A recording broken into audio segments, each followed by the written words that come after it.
જેને માથે ગુરુ છે ને એના જીવનમાં સંસ્કાર બચેલા રહે છે. પોતાનાથી નાના પ્રત્યે, પોતાનાથી મોટા પ્રત્યે, પોતાના ગુરુ પ્રત્યે, પોતાના અભિભાવકો પ્રત્યે, દરેકને પ્રત્યેનો જે ભાવ છે એને કેવી રીતે પ્રસ્તુતિ કરવી. તમ પ્રેમ વેગાન નિવૃતા વ્રજૌકસો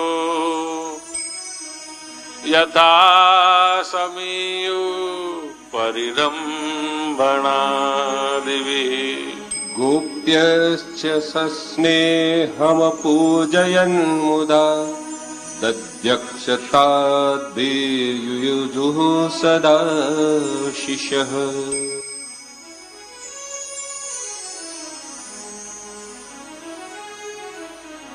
બધાને થયું કે આબાલ વૃદ્ધ જેટલા પણ છે, ગાયો, વાછડા, વાછડી વગેરે બધાની ઈચ્છા હતી કે અમારે કૃષ્ણને ભેટવું છે, અમારે કૃષ્ણને પીઠ થાબડવી છે, સાધુવાદ કરવું છે, એને ધન્યવાદ કરવું છે કે શાબાશ, વાહ બેટા વાહ, તે તો ગજબ કરી.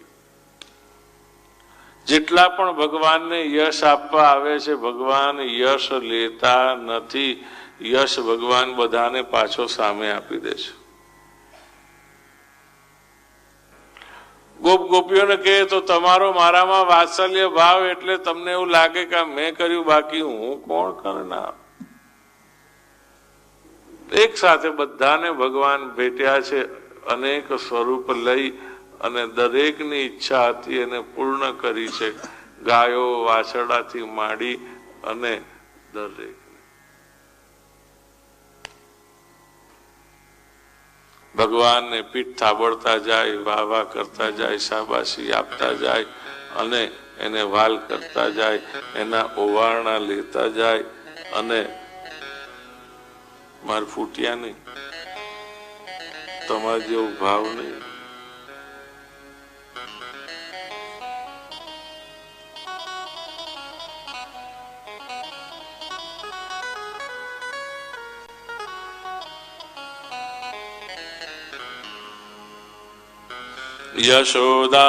યશોદારોહિણી નંદો રામશ્ચ બલિનાંબરઃ કૃષ્ણમાલિંગ્ય યુયુજુર આશિષઃ સ્નેહકાતરઃ.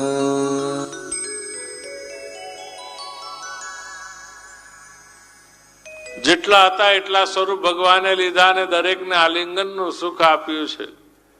કારણ કે બધા એમ જ માને છે કે કૃષ્ણ મારા જ છે, મારો જ કૃષ્ણ છે.